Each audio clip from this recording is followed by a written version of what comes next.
मोहतरम सामईन और नाजरीन, आज के इस ऑनलाइन लेक्चर पर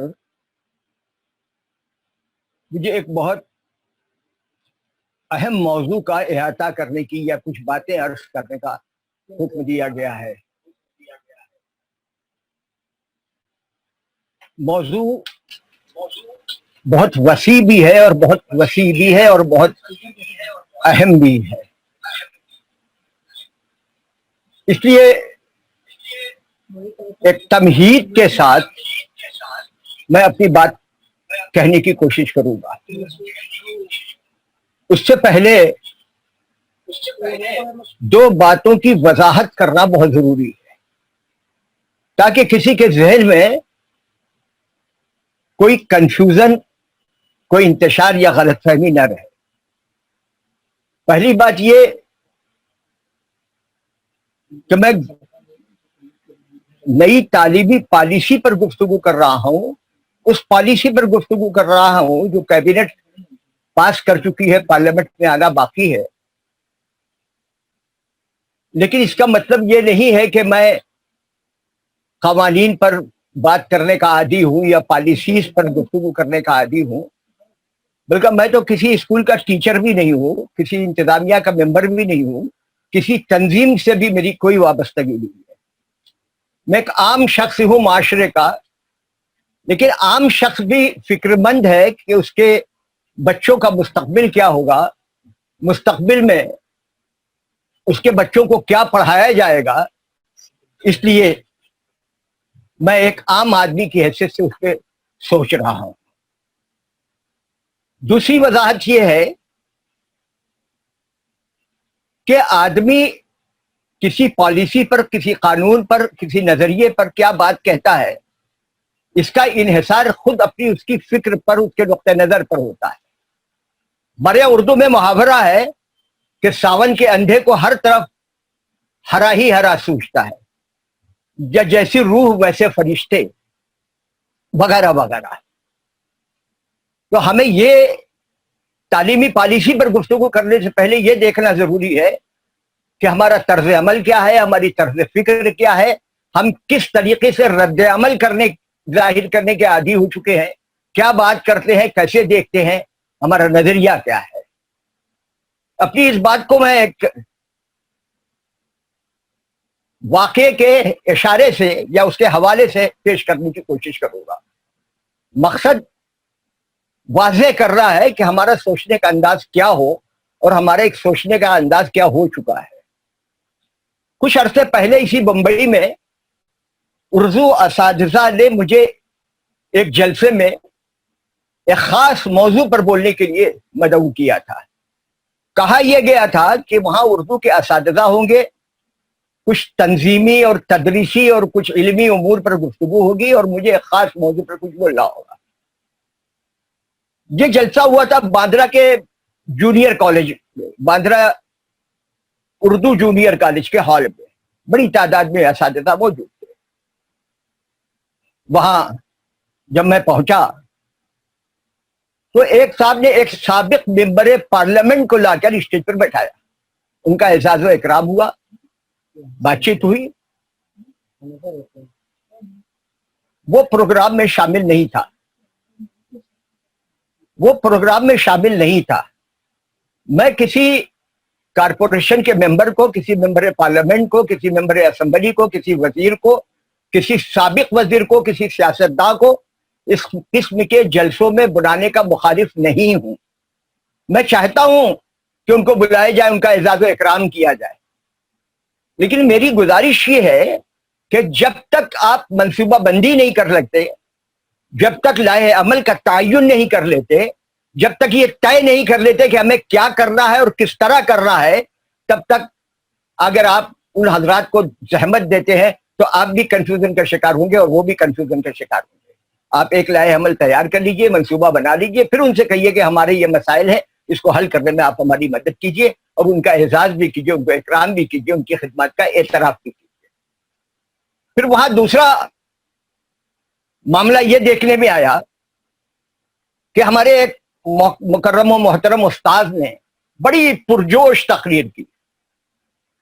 تقریر یہ تھی کہ سب اساتذہ کو اور طلباء کو تالی نہیں بجانی چاہیے ایسے اجتماعات میں۔ ان کا اپنا نظریہ، میں اس پہ نہیں پردہ چاہتا کہ وہ کس حد تک مفید ہے غیر مفید ہے، میں ایک بنیادی بات عرض کر رہا ہوں کہ جب تک آپ شعور کی تربیت نہیں کریں گے شعار میں تبدیلی نہیں ہوگی۔ آپ روکنے کی کوشش کریں گے طلباء کو یا اساتذہ کو یا نوجوانوں کو یا جوانوں کو، اس سے یہ کام رکنے والا نہیں ہے۔ شعور کی پختگی کی طرف توجہ دیجئے، خود بخود شعار میں تبدیلی آنی شروع ہو جائے گی۔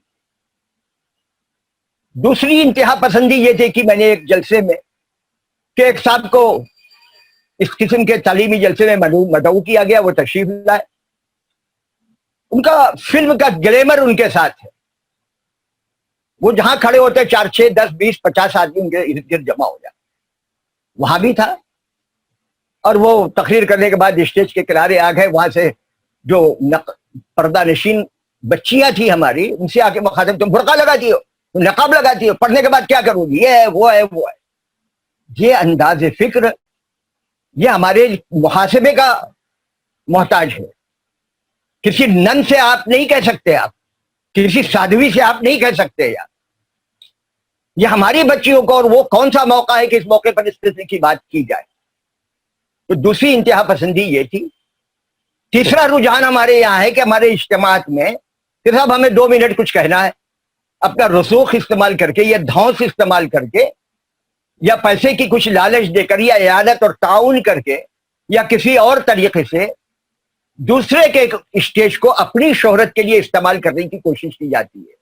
یہ ہمارا وتیرہ بڑھتا جا رہا ہے، اور اس کا وجہ اس کے سبب ہمارے اجتماعات مقصدیت سے دور ہوتے چلے جا رہے ہیں۔ یہ بڑا مسئلہ ہے۔ تو یہ ہمارا ایک عام طرز عمل ہے، اس سے ہم کو نجات پانے کی ضرورت ہے۔ دوسری تعلیمی معاملات میں، یہ تو جنرل معاملات میں ہم نے بتایا، تعلیمی معاملات میں ہمارے ساتھ کچھ ایسا ہی ہو رہا ہے کہ ہم بات کرتے ہیں اپنی تہذیب کی، بات کرتے ہیں اپنی زبان کی، بات کرتے ہیں اپنے طرز عمل کی، بات کرتے ہیں اسلاف کے طریقے کی، لیکن ہم کر کیا رہے ہیں؟ کر یہ رہے ہیں کہ اپنی زبان اور تہذیب کو نظر انداز کرنے کا وتیرہ اختیار کیے ہوئے آگے بڑھتے جا رہے ہیں۔ ابھی ایک ہفتے قبل ایک رپورٹ آئی ہے، اس رپورٹ سے ظاہر ہوتا ہے، وہ رپورٹ تیار کی Indira Gandhi institute of development research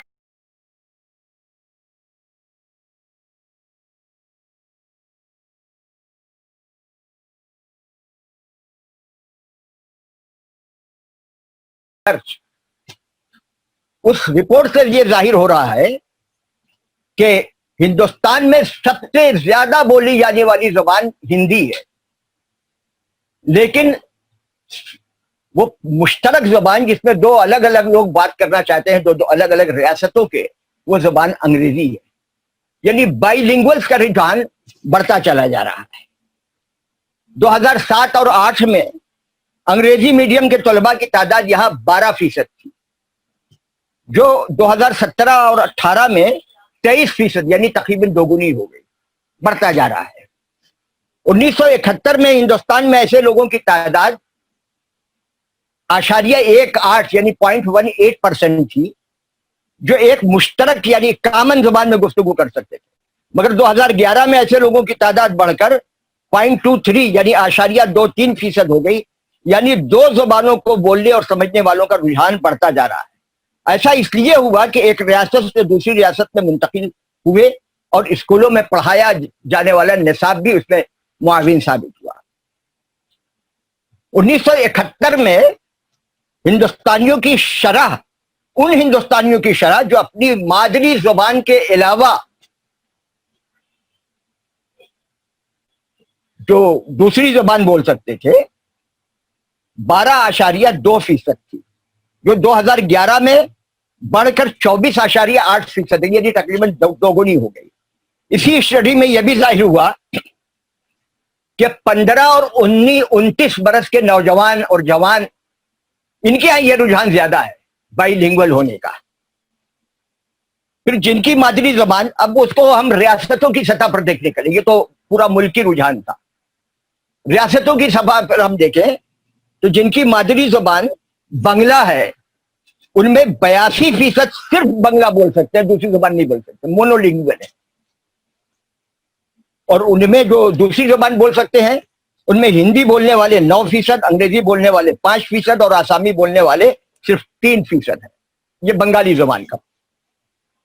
Hindi बोलने वालों में 88% और उर्दू बोलने वालों में 38% मोनोलिंगुअल है, यानी एक ही जुबान बोल सकते हैं, अपनी जुबान के अलावा कोई जुबान नहीं बोल सकते, यानी सिर्फ एक जुबान बोल सकते हैं। हिंदी बोलने वालों में 6% इंग्लिश बोल सकते हैं। उर्दू बोलने वालों में 37% हिंदी, 60% कन्नड़, 60% तेलुगु, 60% अंग्रेजी, 3% तमिल, 2% मराठी और 2% दूसरी जुबानें बोल सकते हैं। अब इसको देखिए, इसका तजिया कीजिए आप कि जो अपनी मादरी जुबान उर्दू बोल रहे हैं, उसके साथ कोई एक और जुबान वो जानते हैं, और रियासत की जुबान हो या मुल्की जुबान हो या गैर मुल्की जुबान हो। इसमें हम इस्लाह भी चाहते हैं। मसलन 2% मराठी बताया गया, इससे इत्तेफाक करना बड़ा मुश्किल है। किस बेसिस के ऊपर उन्होंने रिसर्च किया है ये बाद में पता चलेगा, लेकिन महाराष्ट्र पे आप एक तवज्जो कीजिए। पूरा कोकण, पूरा विदर्भ, पूरा खानदेश, पूरा मराठवाड़ा, मुंबई और इधर मगरबी महाराष्ट्र, ये सारे इलाके जो हैं, यहाँ पे 2 जुबानें बोली जाती। जो उर्दू बोलने वाला है उसकी मैं बात कर रहा हूँ। उर्दू बोलने वाला उर्दू भी बोलता है और उसी तरह, उसी रफ्तार से, उसी मेयार की, उसी बेतकल्लुफी के साथ मराठी जुबान भी बोलता है।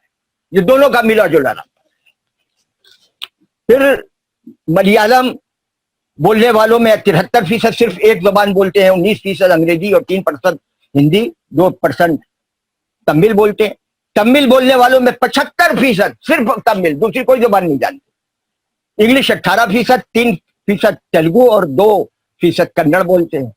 तेलुगु बोलने वालों में 75% सिर्फ तेलुगु बोलते हैं, 10% इंग्लिश, 6% हिंदी, 4% कन्नड़ और 4% तमिल बोलते हैं। यहाँ उर्दू बोलने वालों की बड़ी तादाद है, इसमें इस वक्त हमारे सामने उसका रिकॉर्ड नहीं है। और अपनी मादरी जुबान के अलावा किसी दूसरी मुश्तरका जुबान में बात करने का रुझान, ये जो हमने आपके सामने आदाद और शुमार पेश किए हैं, उससे यह साबित होता है कि मुश्तरक जुबान बोलने का रुझान जुनूब के मुकाबले में शुमाल की रियासतों में ज्यादा है। जुनूब में कम है, अपनी जुबान के बोलने पर या फिर अंग्रेजी की तरफ आने पर वहीं पर इत्तेफाक करते हैं, लेकिन शुमाल में यह रुझान ज्यादा है। फिर एक बहुत अहम इंकशाफ हुआ है इस रिसर्च में कि जुबानें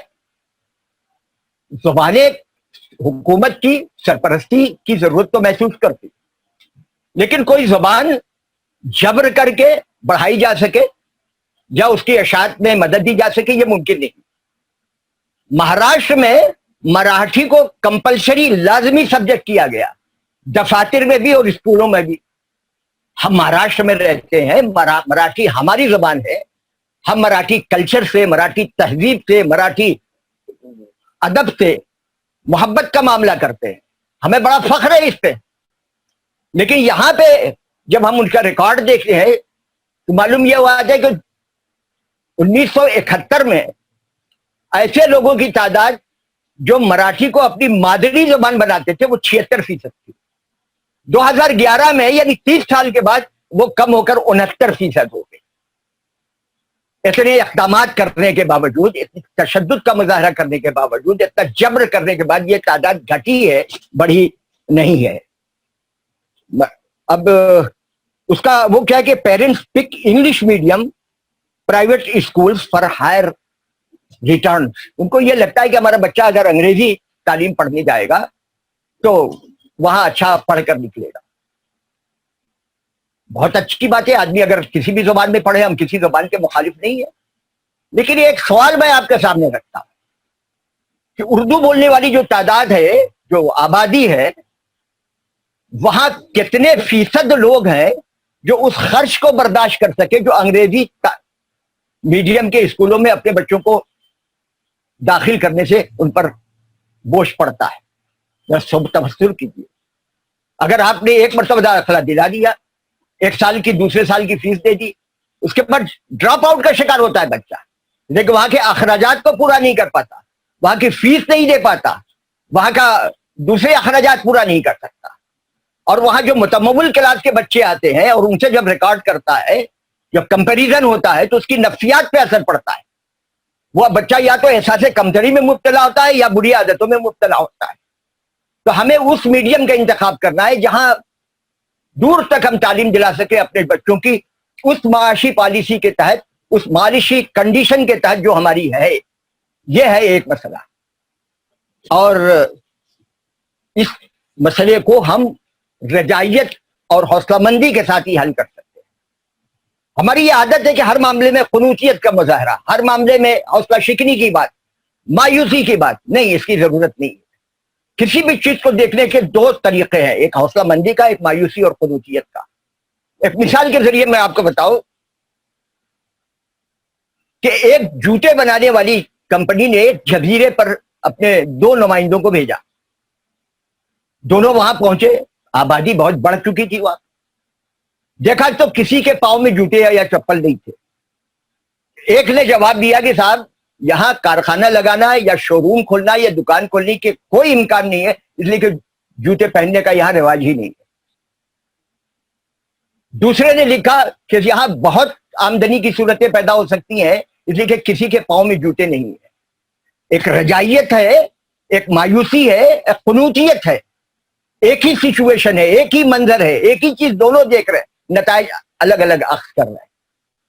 तो हमें हौसलामंदी का मुजाहरा करना है उर्दू के सिलसिले में, उर्दू तहजीब के सिलसिले में, उर्दू स्कूलों के बारे में, उर्दू तालीम के बारे में, और इसकी जायज बुनियादें हैं हमारे यहाँ। मैं हवा में बात नहीं कर रहा हूं, मैं मिसालों के साथ आपको पेश करूंगा। मैं इस वक्त महाराष्ट्र में बैठा हुआ हूं, मुंबई में हूं, कुर्ब जवार के इलाकों पर मेरी निगाह है। मैं यहां की मिसाल दूंगा, जो मेरे भाई यहां से दूर हैं, दूसरी रियासतों से ताल्लुक रखते हैं, वो अपने इर्द गिर्द का मुजाहरा करें तो उनको भी ऐसी मिसालें मिल जाएंगी।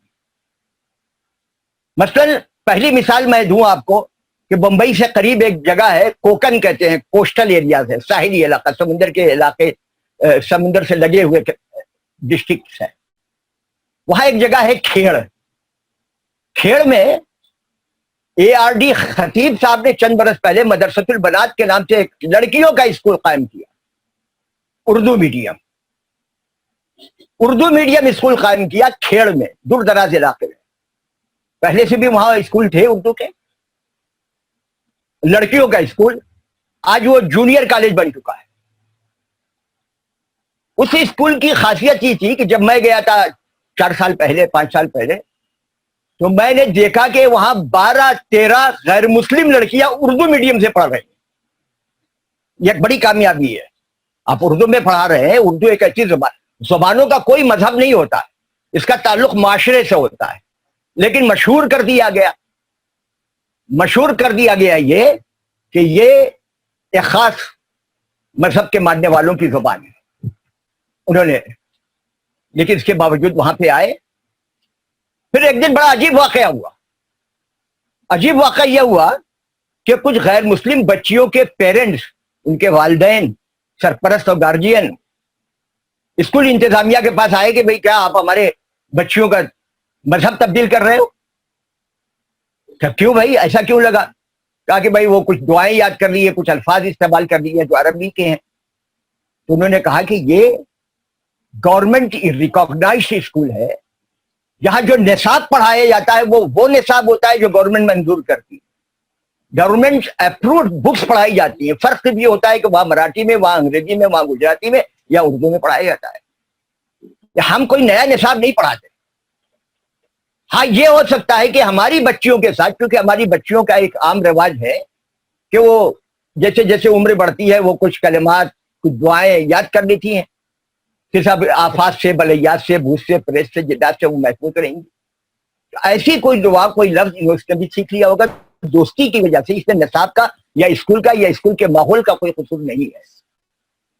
جب یہ سنا تو ان کی غلط فہمی دور ہوئی، اور دور ہونے کے بعد ان میں سے جو لوگ آئے تھے احتجاج کرنے کے لیے، وہ کہتے ہیں کہ اچھا ایسی بات ہے تو کیا ہم بھی پڑھ سکتے ہیں اس کو. ایک ایجیٹیٹ ہو کر آئے، ایجیٹیشن کرنے کے لیے آئے، اور لیکن اس کا ایک بہت اچھا نتیجہ برآمد ہوا. اور یہاں ایسے لوگ تھے، خوشونت سنگھ ہمارے انگریزی کے بہت بڑے ادیب، وہ بہت قائل ہماری آیت الکرسی کے. ہماری اورنگ آباد خلد آباد میں ایک ڈی سی پی صاحب سے ملاقات ہوئی تھی، انہوں نے اپنی جیب سے کچھ پرچے نکالے، اس میں آیت الکرسی بھی تھی. ایک طبقہ ہے، افراد ہیں ایسے اس کو کرتے ہیں. جب ان کو سمجھایا گیا تو ان کو بات سمجھ میں آ گئی، اس کے اچھے نتائج برآمد ہو رہے ہیں. آپ دوسرے ضلع میں آئیے، کولہاپور. کولہاپور کے بارے میں یہ سوچنا کہ وہاں اردو ہے، اردو کا ماحول ہے، اردو کے اساتذہ ہیں، بڑا مشکل کام ہے. وہاں عرفان پٹیل صاحب ہیں، شاعر ہیں، وہ مدرس بھی ہیں. انہوں نے 3-4 سال مجھے بلایا، دعوت دی، مگر میں کسی وجہ سے نہیں جا سکا. پھر ایک سال گیا، دل میں کہیں کوئی تردد تھا کہ بھئی پتہ نہیں کیسے ماحول ہوگا، کیسے لوگ ہوں گے، کچھ جلسہ کامیاب ہوگا کہ نہیں ہوگا. بہرحال میں حاضر ہوا وہاں پہ ان کے حکم پر. اور جب میں وہاں اس ہال میں پہنچا اور لوگوں سے ملاقات ہوئی تو میری حیرت کی انتہا نہیں رہی کہ وہاں 600 اردو کے اساتذہ موجود تھے. ایچل کرنجی میں یہ جلسہ ہوا تھا. 600 افراد موجود، سب ٹیچر اور دوسرے لوگ بھی تھے. وہاں کا ماحول دیکھا ہم نے. ستارہ اور سانگلی کے کسی اردو اسکول میں میرا جانے کا اتفاق نہیں ہوا، لیکن ان ڈسٹرکٹس میں جا چکا ہوں کئی مرتبہ. میں نے کچھ اردو اسکول وہاں دیکھے ہیں. وہاں کیا معیار ہے، کتنے اردو والے ہیں، یہ مجھے نہیں معلوم، لیکن ہے وہاں پہ، دیکھا نہیں ہے میں. آپ تھوڑا اور اس طرف آئیے، خاندیش میں عبد الکریم سالار صاحب کی اقرا ایجوکیشن سوسائٹی بہت کام کر رہی ہے. وہاں پہ ایک عجیب چیز دیکھنے میں آیا کہ ایک جلسے میں مجھ کو بلایا انہوں نے، تو وہاں معلوم یہ ہوا کہ وہ ان بچوں کو بھی ایجوکیٹ کر رہے ہیں جو کوڑا کرکٹ میں کاغذ چننے کا کام کرتے ہیں، چیتھڑے اکٹھا کرنے کا، اس سے اپنی روزی کمانے کا کام کرتے ہیں.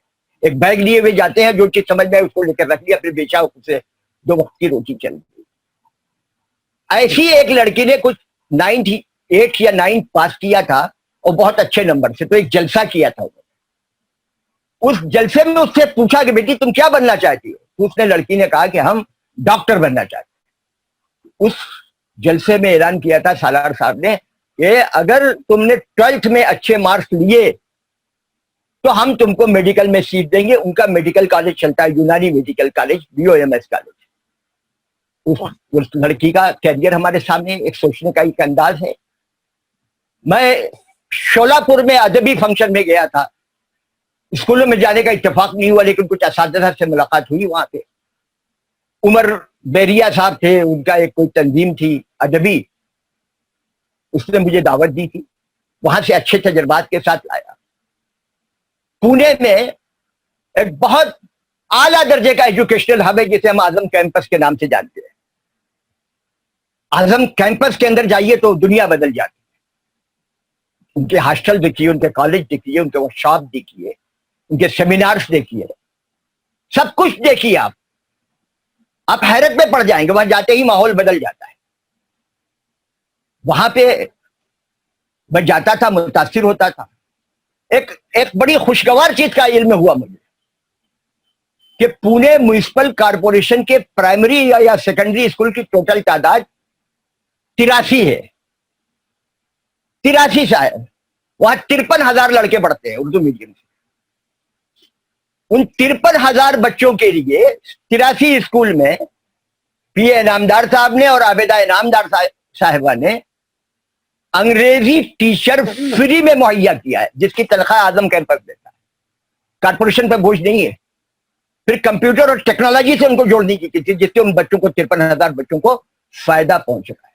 कंक्रीट काम हो रहा है, एक इदारा, एक कैंपस, एक अफसर ये अपना काम कर रहा है, पॉजिटिव वे में दे रहे हैं। आप थाना डिस्ट्रिक्ट में मरकजी जगह को भिवंडी को हासिल है, भिवंडी में केईएम है, दूसरे बहुत से कॉलेजेस भी अब बन गए हैं, और भिवंडी में बहुत दफा मैं गया हूं, अच्छे काम कर रहे हैं तमाम इदारे। लेकिन भिवंडी में केईएम का ये एजाज है कि इसने अपने कॉलेजेस दूसरे छोटे छोटे गांव में भी कायम किए, कई स्कूल, कल कोर्सेज भी ज्यादा है, बच्चों की तादाद भी ज्यादा है, टीचरों की तादाद भी है, माहौल भी अच्छा है। इस लॉकडाउन में जब तालीम ऑनलाइन एजुकेशन चल रही है, ऑनलाइन लेक्चर दिया जा रहा है, ऑनलाइन बातें हो रही हैं, बच्चों को उन्हीं से इस्तेफादा करना है। इस्तेफादा वो करेगा जिसके पास मोबाइल होगा। मोबाइल 2-4 रुपए में नहीं मिलता, मोबाइल 10-20 रुपए में नहीं मिलता, 10,000, 15,000, 25,000, 20,000 रुपए में मिलता है। हमारे यहां बच्चों की इतनी इस्तेताअत नहीं है कि वो खरीद सके। मुझे ये जानकर बड़ी खुशी हुई, उसकी तस्दीक की मैंने, कि असलम फकीर साहब ने जो उसके सरबराह हैं, काफी बच्चों को मोबाइल खरीद कर फ्री में उनको दिया अता किया है। ये कंक्रीट काम है। ये वो लोग नहीं है जो स्टेज पर बैठकर अपना कद बुलंद करने की कोशिश, ये कंक्रीट बुनियादी काम कर रहे हैं। हम और थोड़ा पीछे चले, बंबई में आए। बंबई में हमारा बांद्रा एक बहुत ही मरकजी जगह है, ग्लैमर उसके साथ है, क्योंकि फिल्म स्टार्स रहते हैं वहां पे। बाहर अब चले जाइए बंबई के तो मुझे भाई बांद्रा गए हैं, आपने फलां को देखा है, फलां कुमार को देखा है, फलां कुमारी को देखा है, फलां ये है, फलां ये, इतना उसका ग्लैमर। लेकिन सन 60 में एक मैदान था, वहां कस्साब बिरादरी के एक बड़ी बुजुर्ग शख्सियत, जो मेरे भी बुजुर्ग थे, उन्होंने अपने कौम के बच्चों को एजुकेशन देने के लिए मंसूबा बनाया। उनके साथी, कारोबारी साथी या उनकी जमात से ताल्लुक रखने वाले किसी शख्स ने रेलवे का एक वैगन या 2 वैगन नीलाम में खरीदे थे, उसको रख दिया और वहां से तालीम का सिलसिला शुरू किया। फिर उसकी बिल्डिंग शुरू हुई बांद्रा जूनियर कॉलेज की, और अभी मेरे देखते देखते तक वहां 4,000 तलबा पढ़ते थे, 4,000। अंग्रेजी के रुझान के वजह से कुछ कम हुआ है बाद में, लेकिन अब भी काफी बड़ी तादाद है, लड़कियों की भी और लड़कों की। ये हमारी देखी हुई बातें हैं। यहाँ अंजुमन इस्लाम मुल्क का बहुत अहम इदारा है, महाराष्ट्र का सबसे बड़ा इदारा है। अंजुमन इस्लाम का एक इदारा वर्सोवा पे है, बांद्रा से कुछ दूर आप जाएं तब, समुद्र के किनारे। वहां बेगम जमीला हाजी अब्दुल हक हाई स्कूल है। ये मोइनुल हक चौधरी साहब के डोनेशन से यह कायम हुआ था। वहां मुझे जब मैं इस फख्र से मेरा सीना चौड़ा हो जाता है जब मैं इस वाक़े को बयान करता हूं। ये दूसरी या तीसरी मरतबा मैं इसको बयान कर रहा हूं। वहां एक लड़की ने दर्जा 4 पास करने के बाद वहां दाखिला किया। म्यूनिसिपल स्कूल से वो पास करके आई थी 5वीं के लिए। उसकी हालत ये थी कि उसके वालिद बीमार थे, साहिब फराश थे, घर में कमाने वाला कोई नहीं था, एक भाई भी था, और फिर उसके वालिद का इंतकाल भी हो गया। जो पैसा बचा खुचा था वो इलाज पे चला गया, अब कमाने वाला कोई नहीं। उसने हिम्मत नहीं छोड़ी, दाखिला उसको मिला। और वहां की हमारे अंजुमन इस्लाम की जो डायरेक्टर ऑफ स्कूल एजुकेशन है, मेरी बहन है सलमा लोखंडवाला साहिबा, वो डायरेक्टर अब भी है, उस वक्त भी थी। साजिदा पीरजादे साहिबा उसकी प्रिंसिपल अब भी है, शायद उस वक्त थी वो। शमा तारापुर वाला साहिबा जो इस वक्त सैफ तबियत जी की प्रिंसिपल है, वो उस वक्त वहां टीचर थी। टीचरों में बहुत से नाम थे, जैसे राबिया सिद्दीकी थी और बहुत सी थी। किसी का मैंने नाम नहीं ले रहा हूं तो माफ कीजिएगा, किसी का नाम ज़हन में नहीं आ रहा है। तो उन सबों ने मेहनत की। और जब मैंने पूछा, राबिया से पूछा बैठा के अपने पास कि भाई राबिया साहिबा ये बच्चों को कैसे तालीम दिया, तब मालूम हुआ कि बहुत सी बच्चियां सुबह में जब आती हैं तो मालूम हुआ कि वो नाश्ता नहीं करके आई, ابھی ہمارے فیاض احمد اور عبد المجید صاحب بتا رہے تھے کہ کتنے بچے تو گش کھا کے گر پڑتے ہیں, گش کھا جاتے ہیں, جو گھر سے ویسے ہی چلے آتے ہیں. ہمیں ان بچوں کو تعلیم سے یا راستہ کرنا ہے. 1,00,000 1,50,000 50,000 ڈونیشن دے کے اگر ہم نے ایک اسکول کھولا اور ان کو داخل کر دے ہیں تو ہم بہت بڑا کام نہیں کر رہے ہیں, لوٹ پار کر رہے ہیں. انہوں نے ان کو تعلیم دی. جب وہ 10th میں بچی پہنچی ہے تو ایک گلوبل ٹیسٹ ہوا ہے, اس میں مختلف زبانوں کے بچوں نے شرکت کی, اس میں وہ بچی بھی شامل ہوئی جس کو 5ویں میں جس نے ایڈمیشن لیا تھا. وہ اس نے وہاں کمپیٹ کیا اور کمپیٹ کرنے کی وجہ سے اس کو امریکہ بلایا گیا. امریکہ گئی, وہاں سے واپس آئی تو یہاں SSC بورڈ کا ایگزام ہونے والا تھا. اس بورڈ کے ایگزام میں اپیئر ہوئی وہ اور اچھے نمبر سے کامیاب.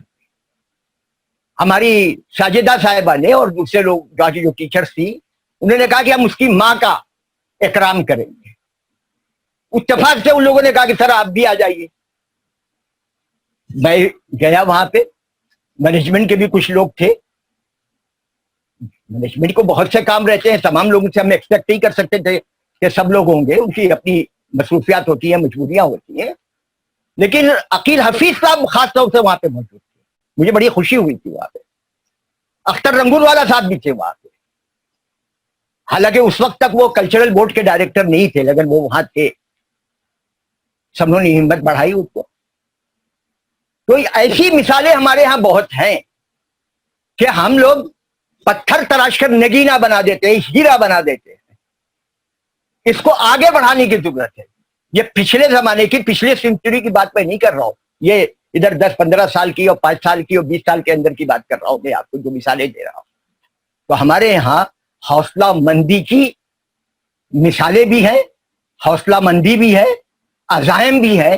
ہم ان کو لے کر آگے چڑھنا بھی چاہتے ہیں. انہی حوصلہ افزا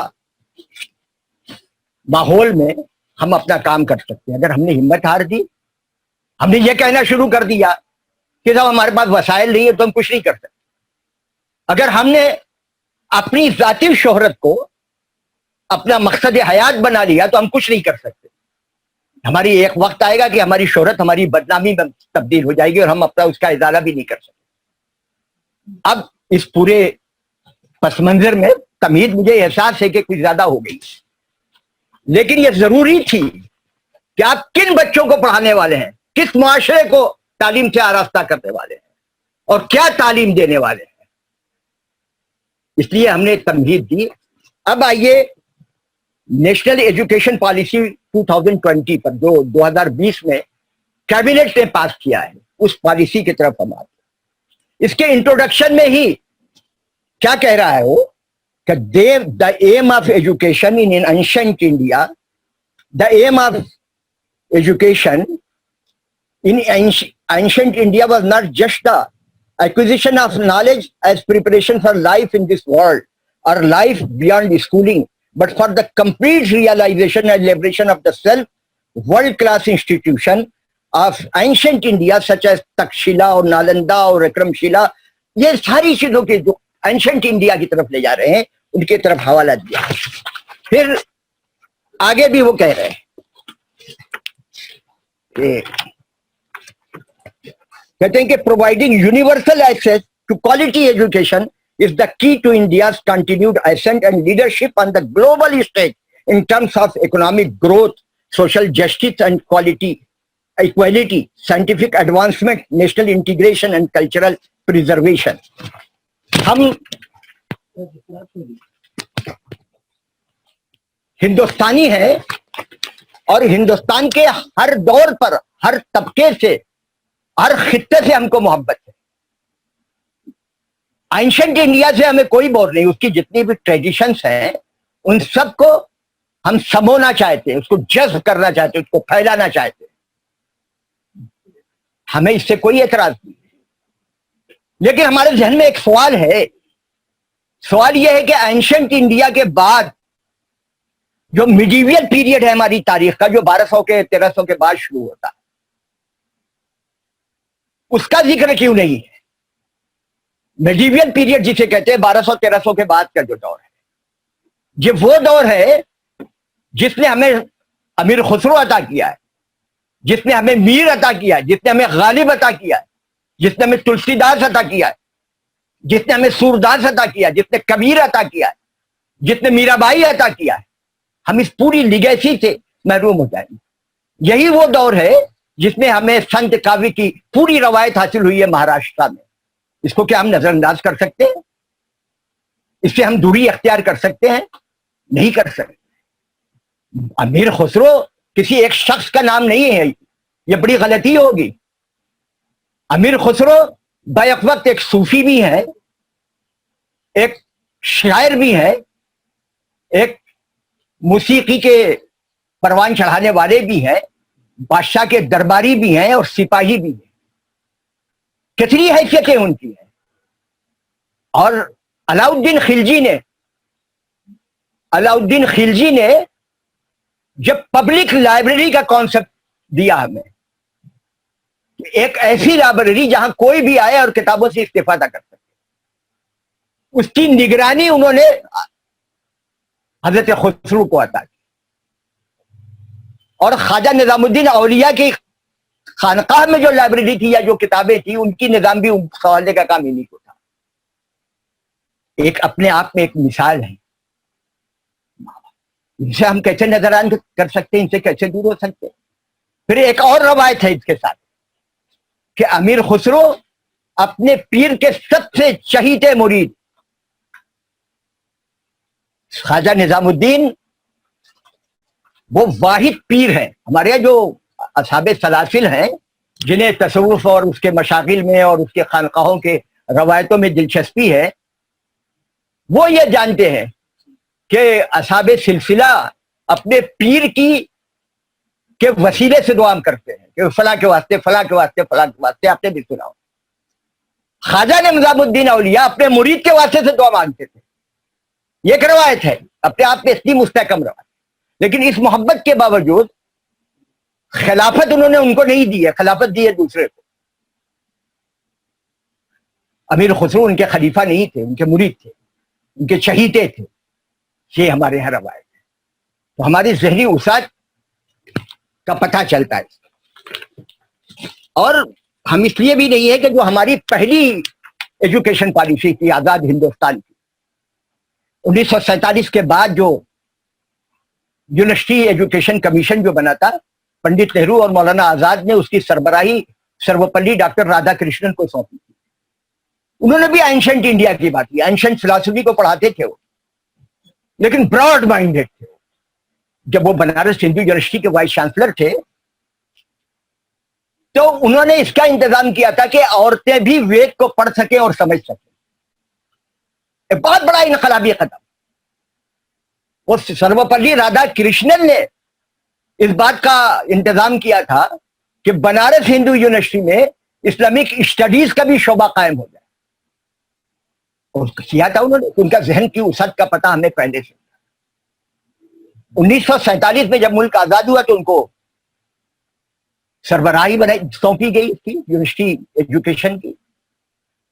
انہوں نے جو اپنے ذہن کی وسعت کا پتہ دیا ہے، ان کے کانوکیشن ایڈریسز میں، ان کے مضامین میں، ان کی تقریروں میں، ان کی کتابوں میں، ان کے کئی مضامین جمع ہیں اس میں، ایجوکیشن پالیٹکس اینڈ وار میں، اس نام سے جمع ہے۔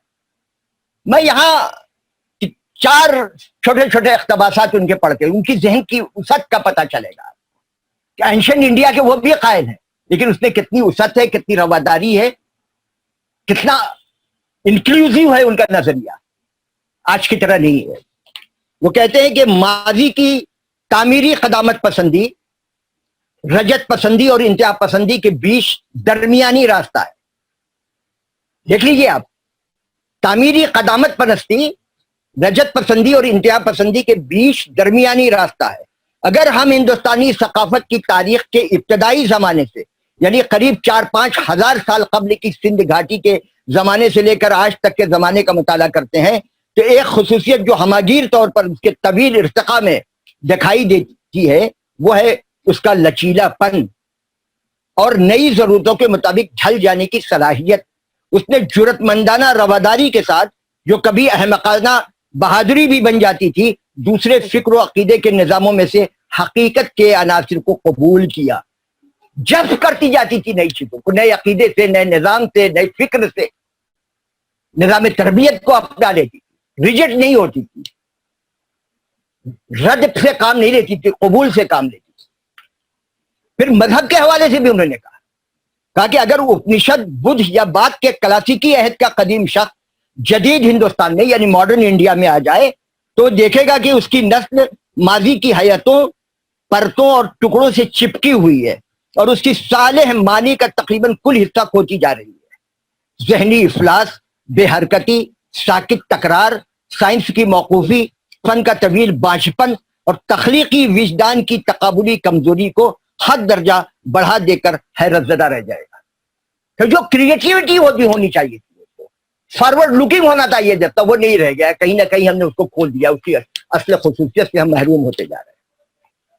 फिर कह रहे हैं कि अगर हिंदुस्तान को मौजूदा जमाने की उलझनों से नबरदाजमा होना है, आज के दौर पे बात कर रहे हैं, अगर हिंदुस्तान को मौजूदा जमाने की उलझनों से नबरदाजमा होना है तो उसे रहनुमाई के लिए उन लोगों की तरफ नहीं देखना चाहिए जो सिर्फ नागहानी जरूरतों में वक्त गुजारते हुए गुम हो जाते हैं, बल्कि मुल्क के अदीबों, साइंसदानों, शायरों, फनकारों, तहकीक करने वालों और ईजाद करने वालों की तरफ मुतवज्जा होना चाहिए। यूनिवर्सिटियों में तहजीब के ये दानिश्वर हादियान पाए जाते हैं और यहाँ उनकी तरबियत होना चाहिए।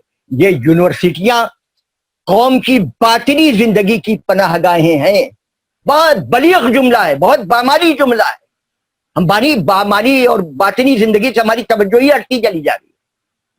अगर कोई बात करता है तो उसको रजत पसंद कह के ठुकरा दिया जाता है, हटा दिया जाता है, भाई इसकी क्या बात कर, बादियत का जमाना।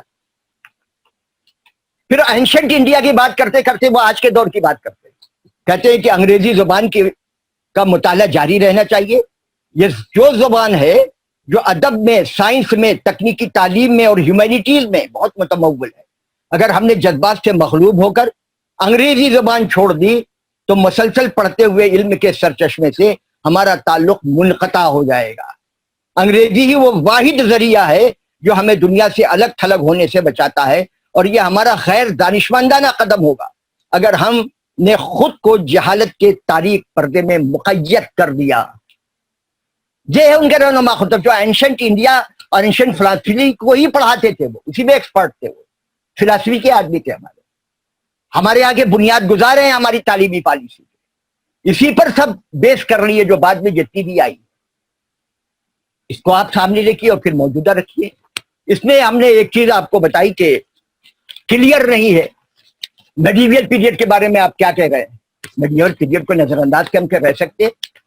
क्या संत परंपरा जो यहाँ की है, या तुलसीदास है, या मीराबाई है, या मीर और गालिब है, उनको हम नजरअंदाज कर सकते?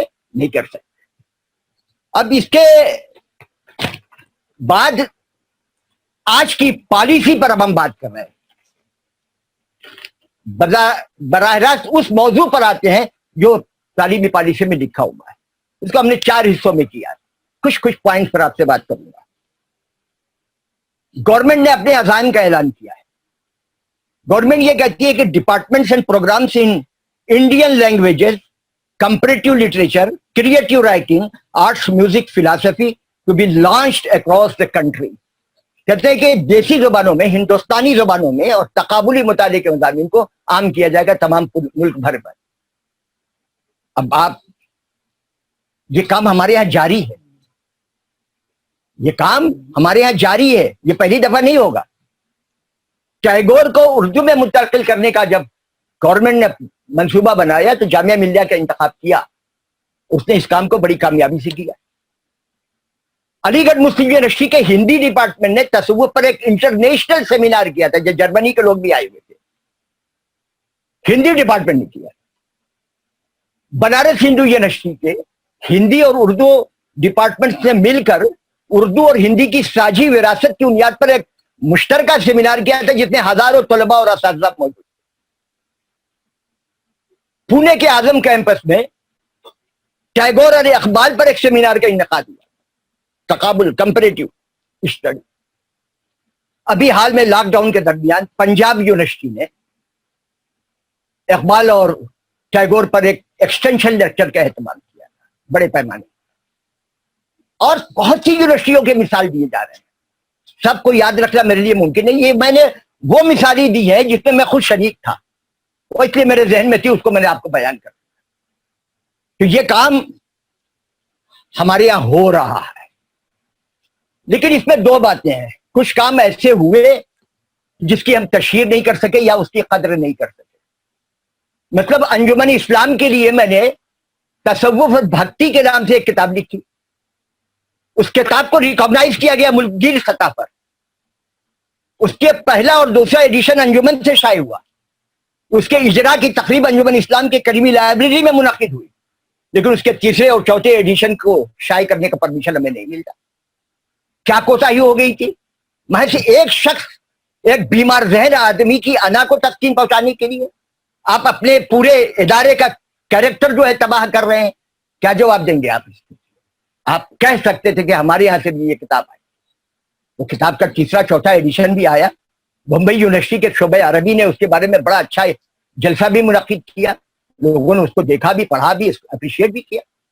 لیکن ایک کمی جو رہ گئی, ناکردہ گناہی, کسی کو خوش کرنے کے لیے, کسی بیمار ذہن آدمی کی تسکین کے لیے آپ نے ایک ایسی حرکت کی جس سے آپ پیچھے رہ گئے. دوسرا ہے کہ national institute for Pali Prakrit Persian to be set up with in university campus. یہ پالیسی یہ کہتی ہے کہ جو کلاسیکل لینگویجز ہے ہماری, پراکرت ہے, پالی ہے, پالی زبان میں بدھ مذہب کا لٹریچر ہے. پراکرت سے تمام ماڈرن لینگویجز آئی ہیں ہماری. سنسکرت جہاں کے رولرز تھے سلاطین دہلی, ان کی زبان فارسی تھی. ہماری تاریخ فارسی زبان میں ہے. ہمارا تہذیبی اور ادبی سرمایہ فارسی زبان میں ہے. وہ بڑا اچھا ہے, ہم اس کا استقبال کرتے ہیں, استقبال نہ کرنے کی کوئی وجہ نہیں ہے. لیکن ایک چیز اسے کھلتی ہے کہ عربی سے کوئی اس سے کیوں باہر رکھا گیا ہے. عربی, عربوں سے ہمارا تعلق کئی صدی پرانا ہے. اتنی صدی پرانا ہے کہ ہم اس کا پورا احاطہ بھی نہیں کر سکتے. آج بھی کیرل میں ایسے خاندان ہے کہ وہاں جو بچہ پیدا ہوتا ہے اس کی مادری زبان عربی ہوتی ہے. انہوں نے سینسس میں لکھوایا بھی, اس کو کیوں بہرا لکھے. آج بھی ہمارے بہت بڑی تعداد میں ہندوستانی وہاں کاروبار کر رہے ہیں, عربوں میں یا جا کے ملازمت کر رہے ہیں. ہمارے کئی ممالک سے, تمام ممالک سے ہمارے سفارتی تعلقات ہیں, لیکن عربی کو اس سے باہر کر دیا گیا. اس پر نظر ثانی کرنے کی ضرورت ہے. جو اچھی چیز ہے ہم اس کا استقبال کر رہے ہیں. ہم کنفرنٹیشن کی کوئی بات ہی نہیں کر رہے ہیں, ہم ریکانسیلیشن کی بات کر رہے ہیں. ہم آپ کی توجہ دلا رہے ہیں کہ ایک اہم کام جو ہے چھوٹ گیا ہے. پھر ایک پوائنٹ ہے کہ Indian arts of all kinds to be offered to students at all level of education. اب ہندوستانی کلائیں, ہندوستانی آرٹس میں کیا چیز شامل کریں؟ بہت سی چیزیں 17-18 ہمارے یہاں شامل تھی پہلے سے. کہا جاتا ہے کہ 64 کلائیں ہیں. اب یہ 64 کو ہم شامل کریں گے, اس میں کیا صورت ہوگی؟ یہ جب پورا ان کا فارمولا بن کر آئے گا سامنے, پورا ایجنڈا ہمارے سامنے آئے گا, تو ہم اس پہ بات کر سکتے ہیں. دوسرے حصے کی طرف ہم آئے, کہتے ہیں کہ selected universities from among top 100 in the world will be felicitated to operate in India. کہ دنیا کی جو ٹاپ 100 یونیورسٹیز ہیں ان کو اجازت دی جائے گی کہ ہندوستان میں آئے اور اپنے کام کو کرے, اپنی تعلیم کے جال کو پھیلائے, کیمپسز قائم کرے. ہم تہے دل سے استقبال کرتے ہیں. وہ کون احمق آدمی ہے جو یہ نہیں چاہے گا کہ ہندوستان میں کیمبرج آئے, ہندوستان میں آکسفورڈ آئے, ہندوستان میں ایسی دوسری یونیورسٹی آئے. ہم ان کا استقبال کرتے ہیں, ہونا چاہیے یہ. ہم اس پر بھی خوش ہیں کہ high performing Indian universities will be encourage to set up campuses in other countries. کہ ہمارے یہاں کی جو اچھی یونیورسٹیاں ہیں, بڑی یونیورسٹی ہیں, جیسے خود گورنمنٹ کہتی ہے کہ اچھی یونیورسٹی ہے, جیسے JNU ہے, جیسے جامعہ ہے, جیسے علی گڑھ مسلم یونیورسٹی ہے, بنارس ہندو یونیورسٹی ہے, دلی یونیورسٹی ہے, کلکتہ یونیورسٹی ہے, اور دوسری یونیورسٹی. کہتے ہیں ان کو اجازت دی جائے گی کہ یہ باہر جا کے, ملک سے باہر, کہ ہماری زبان, ہماری تہذیب, ہمارے علوم, ہمارے افراد ہندوستان سے باہر قدم رکھیں, ہندوستان کا شہرہ ہو, اس کی نیک نامی میں اضافہ ہو. یہ بافیض ثابت ہو تمام طلباء کے لیے, نوجوانوں کے لیے. اس سے زیادہ خوشی کی بات ہمارے لیے کیا ہو سکتی ہے؟ ہم اس کا بھی استقبال کرتے ہیں. اب Higher Education Commission of India with 4 important verticals with in one umbrella, یعنی ایک مرکزیت عطا کی جائے, 4 الگ الگ سینٹر ہو لیکن مین سینٹر ایک ہو. اس سے کیا ہوگا کہ فیصلہ کرنے میں آسانی ہوگی, امپلیمنٹیشن میں آسانی ہوگی, لیکن یہ خطرہ بھی ہے کہ جب ایک جگہ پاور سمٹتے ہیں تو اتھارٹیرین ایٹیچیوڈ کے بڑھنے کا خطرہ بھی ہو جاتا ہے، اور یہ ہمارے یہاں کمزوری ہے. اس لیے اس کوئی ریگولیٹری باڈی ضرور ہونی چاہیے اس کے اوپر نگرانی کرنے کے لیے کہ یہ خطرہ ٹل جائے. ہم اس کو موقوف کرنے کی بات نہیں کر رہے ہیں، ہم اس کا استقبال کر رہے ہیں، لیکن ہم کچھ اپریہنشن اور کچھ خدشات کا اظہار کر رہے ہیں یہاں یہ بھی ہو سکتا ہے. پھر نیو ایجوکیشن پالیسی کا ایک خواب یہ بھی ہے، عزم ہے، بلکہ خواب نہیں عزم کہیے، ارادہ ہے. کہتے ہیں کہ to increase gross enrolment ratio in higher education including vocational education from 26.3% to 50% by 2035 کہ 2018 میں 26.3% لوگ ہائر ایجوکیشن میں یا ووکیشنل ایجوکیشن میں گئے تھے.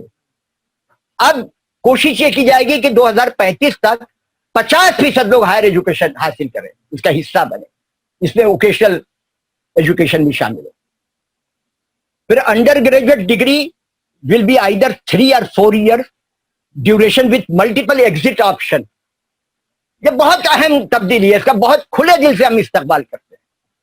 ہوتا کیا تھا کہ آپ نے انٹر پاس کیا، ہائر اسکول ہائر سیکنڈری پاس کیا، گریجویشن میں چلے گئے آپ، اس کے بعد آپ بیمار پڑ گئے، آپ کے گھر میں کسی کی میت ہو گئی، کوئی بیماری ہو گئی، فائنینشلی آپ کمزور ہو گئے، آپ کا خاندان ایک جگہ سے دوسری جگہ منتقل ہونے پر مجبور ہو گیا، تو آپ کا کیریئر تباہ ہو گیا، آپ کا سال تباہ ہو گیا.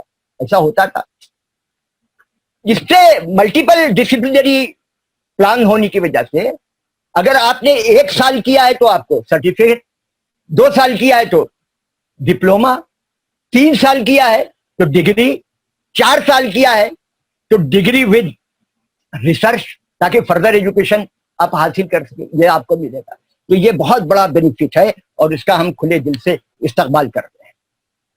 By 2040 all higher education institutions to become multidisciplinary institution، جیسا میں نے آپ کو بتا دیا. پھر autonomous degree granting colleges that would grant undergraduate degrees with independent board of governors. یہ بھی بہت اچھی چیز ہے، لیکن اس کے کچھ خدشات بھی ہے. کیا پہلے آپ نے کالجز کو یہ درجہ دے دیا کہ کسی یونیورسٹی سے ایفیلیشن نہ ہو اور وہ جس کو چاہیں وہ ڈگری دے دیں. یہ اچھی چیز ہے، آسانی پیدا ہوگی، اعتماد بحال ہوگا، اپنی ذمہ داریوں کو سمجھیں گے کالجز.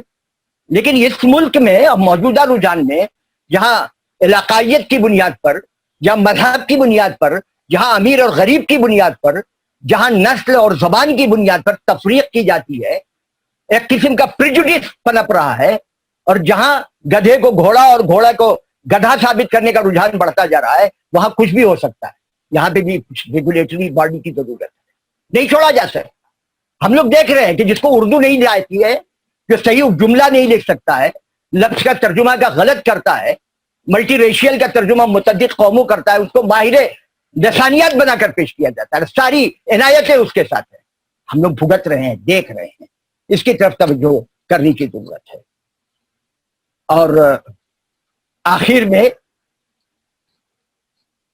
یہ پالیسی کہتی ہے کہ 3 لینگویج پالیسی ٹو کنٹینیو. یہ 68 سے شروع ہوئی تھی، شیخ لسانی فارمولا.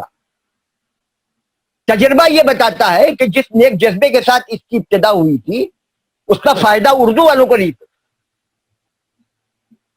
شمالی ہند میں تیسری زبان کی حیثیت سے جو اردو پڑھنا چاہیے تو انہوں نے سنسکرت کو مسلط کر دیا. ہم لوگ خود وہی سنسکرت پڑھ گیا، ہم سنسکرت کے مخالف نہیں ہیں، لیکن اردو کی کاشت پر اس کو نہ پڑھنے دینا، اس کا راستہ روکنے کے لیے اس کے مخالف ہے.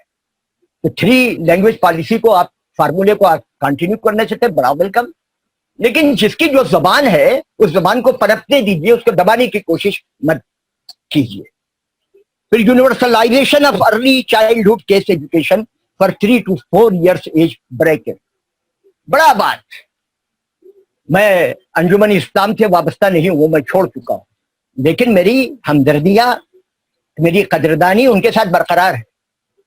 میں اگر ان کے ساتھ وابستہ ہوتا تو میں آج وہاں کے صدر کے پاس، اس کے ذمہ داروں کے پاس جاتا کہ آپ اس پر سیمینار کرائیے، جلسے کا انعقاد کرائیے، بڑے بڑے مضامین لکھوائیے اور اخبارات میں اشتہارات دیجیے کہ ارلی चाइल्डहुड एजुकेशन का तस्वुर सबसे पहले बदरुद्दीन तैयब जी ने दिया था और अंजुमन इस्लाम में किंडरगार्टन का कामयाब तजर्बा किया गया था। यह हमारा एजाज है कि जो आज आप सोच रहे हैं वो हम कर गुजर चुके, लेकिन साथ में आपको यह भी बताना पड़ेगा कि वो बंद क्यों हो गया, वो तजर्बे को कंटिन्यू नहीं किया गया। प्री प्राइमरी के कितने स्कूल्स आपने खोले उर्दू में, क्यों नहीं उस स्टैंडर्ड को आप मेंटेन कर सके? और फिर जो अंग्रेजी स्कूल खोले जा रहे हैं, तो अंजुमन का हो या बाहर का हो, उसको और जो कॉन्वेंट के स्कूल है उसके मेयार को आप देखिए, वाज़ेह फर्क आएगा। अखराजात तो बढ़ जाते हैं, मेयार नहीं बढ़ता। जैसे हमारी अमली परेशानियां हैं, इनकी तरफ हमको तवज्जो देने की जरूरत। फिर 10+2 का जो मामला था वो 5+3+3+4 कर दिया गया। ये ग्रेजुअली अर्ली एजुकेशन जब पहले शुरू होगी तो आगे तक जाएगी। वो 15 साल का ये कोर्स है, बहुत मुनासिब है, बेहतर है। और बहुत वाज़ेह लफ्जों में ये पॉलिसी ये भी कहती है कि wherever possible the medium of instruction until at least class 5th, but preferably till class 8th and beyond will be home language, mother tongue, local language and regional language. 4 option. इसमें थोड़ा confusion लोगों को है, लेकिन confusion की कोई बात नहीं कि बहुत से लोग ऐसे हैं कि उनकी जबान उर्दू है, किसी ऐसे इलाके में जाके रह रहे हैं आप जहां बस तनहा आपका घर है उर्दू बोलने वाला। एक आदमी के लिए स्कूल खुलना तो मुमकिन नहीं है। उस लोकेलिटी में देखेंगे कि क्या बोला जा रहा है, घर में और दूसरे लोग कौन सी जुबान बोलते हैं, कौन सी सफिशिएंट जुबान है, कौन आसानी से आप ग्रास्प कर सकते हैं, उसकी तरफ देखेंगे। आपकी रीजन की क्या जुबान है, इन सब को देखते हुए इस पॉलिसी में अगर उम्मीद और हौसले और तदब्बर के साथ गौर किया जाए तो हम उर्दू बोलने वालों के लिए, उर्दू स्कूल चलाने वालों के लिए, उर्दू इदारे कायम करने वालों के लिए बहुत कुछ है। थोड़े से एहतियात के साथ हमें गवर्नमेंट को लिखना चाहिए, तमाम उर्दू के इदारों को, कि साहब हम अपने बच्चों की तालीम उर्दू में चाहते हैं, 2 तरमीमों के साथ, कि अंग्रेजी और कंप्यूटर या टेक्नोलॉजी की तालीम भी उनको इब्तदा से दी जाए। हम उस पर मेहनत करेंगे ताकि वो जब 7th में पहुंचे, 8th में पहुंचे तो इस लायक हो जाए कि हायर एजुकेशन में उनको किसी किस्म की दुश्वारी का सामना ना हो सके। मैथ और साइंस को आप इब्तदा से अंग्रेजी में पढ़ाइए, बहुत जल्दी बच्चा पिकअप कर देगा। तो एक तरफ वो टेक्नोलॉजी से भी आरास्ता होगा, एक तरफ वो हायर एजुकेशन से एक्सेस करेगा, और दूसरी तरफ अपनी तहजीब, अपनी जुबान, अपने असलाफ के तरीके, अपनी जरूरतों से भी वो हो जाएगा। ये हम पर मौकूफ करता है कि हम अलिफ से क्या पढ़ाते हैं। अलिफ से अल्लाह पढ़ाते हैं, अलिफ से अनार पढ़ाते हैं, अलिफ से एटम पढ़ाते हैं, अलिफ से इब्तिदा पढ़ाते हैं, अलिफ से इंतहा पढ़ाते हैं। ये क्या पढ़ाते हैं, ये हम पर मौकूफ है। इससे हमको गवर्नमेंट से क्या पूछने के? उर्दू मीडियम हो जाएगा तो हम ऐसी तालीम देंगे कि वो अपनी तहजीब से भी आरास्ता हो और हायर एजुकेशन के लिए भी अपनी को तैयार कर सके और यहां भी तैयार कर सके। फिर दूसरी चीज इसमें है कि जो मल्टी डिसिप्लिनरी, इसमें हमारे लिए नेमत है बड़ी, इसलिए हमें फायदा उठाना चाहिए। भाई हमारा बच्चा जो है उर्दू में ग्रेजुएशन कर रहा है या पोस्ट ग्रेजुएशन कर रहा है, एक मिसाल दे रहा हूं, अगर उसको ऐसी सहूलत मुहैया होती है कि वो उर्दू तालीम हासिल करने के साथ साथ अंग्रेजी में भी एक पर्चा ले लेता है, या कोई मॉडर्न इंडियन लैंग्वेज ले लेता है, या कोई मॉडर्न यूरोपियन लैंग्वेज ले लेता है, या पब्लिक एडमिनिस्ट्रेशन का कोर्स करता है उसमें, या इस किस्म के दूसरे कोर्स करता है, तो उसके लिए मुफीद साबित होगा कि मुदीर साबित होगा। आसानियां पैदा होंगी, राहें खुलेंगी, उसका मुकद्दर तब्दील होगा, हमारा मुकद्दर तब्दील होगा, माशरा तब्दील होगा, और हमारी तालीम हमारी रोजी का भी जरिया बन जाएगा और हमें आदमी बनियाद बनने का भी जरिया अता करेगा, हमें मुस्तकबिल से भी जोड़ने का काम करेगी और हमें माजी की नेमतों से भी हम कनकार करने की कोशिश करें। इसमें बहुत कुछ है, यह हम पर मौकूफ है कि हम क्या इसमें से हासिल करते हैं, किस तरह हासिल करते हैं। इसलिए मैंने तवील तमहीद के साथ अपनी बात कही है कि हम जरा हौसला मंदी और रिजाइयत का काम मुजाहरा करते हुए इससे इस्तेफादा करने की कोशिश करें। शुक्रिया। देखिए, क्लैरिफिकेशन देना मेरा काम तो नहीं है, ये पॉलिसी मैंने नहीं बनाई है। क्लैरिफिकेशन तो वो दे सकते हैं जिन्होंने बनाया है, तो अपने सवालात उनके सामने रखिए। मैं उम्मीद जाहिर कर सकता हूं कि जैसे साइंस और आर्ट्स और कॉमर्स का जो हमारे यहाँ तकसीम थी, उस तकसीम को खत्म करके कि आर्ट्स का आदमी साइंस का कोई मजमून ले सकता है, साइंस का मजमून कॉमर्स का कोई मजमून ले सकता है, इसकी उम्मीद की जा सकती है और ये हमारे हक में बेहतर होगा। हमारी ये राहें बंद होने के बजाय खुलेंगी। मैं इस उम्मीद का इजहार कर रहा हूँ। जी बहुत शुक्रिया, जज़ाकल्लाह। ये ऐसा है सर, सुन लिया आपने? हाँ, मैंने सुन लिया, समझ लिया मैंने। देखिए, मैं अर्ज कर दूं कि किसी भी जरिए तालीम को मकबूल और मौजूद बनाने के लिए 4 चीजों की जरूरत होती है। एक 5वीं जरूरत भी उसमें है। पहली जरूरत यह कि तलबा हो, दूसरी चीज है कि उनके असातिज़ा हो, तीसरी हो कि वो इदारा हो या इंतजामिया हो, और चौथी जरूरत है कि उनको क्या पढ़ाया जाता है, और 5वीं जरूरत है कि हुकूमत क्या पॉलिसी बनाती है, उसके क्या असरात हैं। तो हमारे यहाँ महाराष्ट्र की हद तक देखें, दूसरे मिसालों में भी है, रियासतों में भी है कि हमारे यहाँ निसाब की किताबें बताने के लिए एक कमेटी बना दी गई, या एक इदारा कह लीजिए, बाल भारती है, कुछ और इदारे भी थे। क्योंकि मैंने पहले ही अर्ज कर दिया है कि भाई मैं पेशे तदरीस से वाबस्ता नहीं हूं, तो मेरा इससे साबिका कम पड़ता है। गुलाम नबी मोमिन साहब उसके बाल भारती के अफसर थे पहले, अब तो रिटायर हो चुके हैं। वो मेरे बहुत पुराने दोस्त हैं, बहुत पुराने जानने वाले हैं। तो वो जब ऑफिसर थे तो उन्होंने मुझे बुलाया और कि भाई आप आइए, एक डिक्शनरी का प्रोजेक्ट है। लेकिन हमने उसको माजरत कर दिया, वहां गया नहीं था। इसलिए नहीं गया कि वो उन पर इल्जाम आ जाएगा कि भाई आप ताल्लुकात की वजह से बुला रहे हैं। नहीं किया, तो बिल्कुल वाकफियत नहीं थी। लेकिन इधर हमारे अंजुमन इस्लाम करीमी लाइब्रेरी में हम लोग अंजुमन इस्लाम के उर्दू टीचर्स का एक इज्तिमा किया करते थे, और उनकी तादाद होती थी 75-80। हमारी सलमा बहन उसकी निगरानी करती थी। उसका तरीका ये था कि एक निसाब में जो नज्म या नस्र शामिल है, एक टीचर उसको पढ़ती थी, दूसरी उसकी तफहीम और तशरीह करती थी, और जो मौजूद टीचर थी उन पर सवालात कायम करती थी, और आपस में बहस होती थी। बाहर का आदमी मुदाखलत नहीं करता था। आखिर में एक एक्सपर्ट उसके ऊपर राय देता था। एक्सपर्ट के तौर पर एक साहब को बुलाया जाता था, वो आए नहीं, कभी आए नहीं उसमें। तो इत्तेफाक से आखिर में वो मुझे ही करना पड़ता था। मैं उस काबिल नहीं हूं कि मैं एक्सपर्ट बनकर आ सकूं वहां पे, लेकिन मैं कोशिश करता था। एक दिन मैं उसके ऊपर राय दे रहा था, तो एक सब्जेक्ट को जब मैंने पढ़ा तो मैंने कहा इसकी तो ज़बान बयान की बहुत गलतियां हैं, बच्चों पे क्या असर पड़ेगा। उसकी मैंने निशानदेही की, और फिर मैंने अपने कॉलम में उसको लिखा भी, दूसरों से भी कहा। फिर हमारी सलमा लोखंडवाला साहिबा ने, प्रिंसिपल नजमा काजी साहिबा ने, कुछ टीचर्स ने प्रोफेसर शफी शेख साहब को लिया, और इतनी गलतियां निकाली निसाब की किताबों में कि एक मुकम्मल बुकलेट तैयार हो गई, किताबचा तैयार हो गई। वो पेश भी किया गया शायद वहां से, लेकिन उसका नतीजा क्या निकला, वो शायद अच्छा नतीजा नहीं निकला, या उस पर सुनवाई ही नहीं हुई। यह अलमिया है। अब इधर हमारे पड़ोस के बिल्डिंग में रहने वाले एक साहब एक दिन आए मेरे पास और कहने लगा कि साहब देखिए वहां पे ये हो रहा है, ये हो रहा है। जो मुशावरती बोर्ड में है, जो इदारती बोर्ड में है, जो इंतजामी बोर्ड में है, उन्हीं लोगों के मज़ामीन इसमें शामिल किए जा रहे हैं, दूसरों के लिए ही नहीं गए। तो एक नई बात का इंकशाफ हुआ। तो उसको बेहतर बनाने की जिम्मेदारी हमारी और आपकी है। हम लिखें, बोर्ड को लिखें, उनको लिखें, वहां अच्छे लोग भी शामिल हैं, उनको तवज्जो दिलाएं कि भाई आपकी भी बदनामी हो रही है और बच्चों का मुस्तकबिल भी दिया जा रहा है।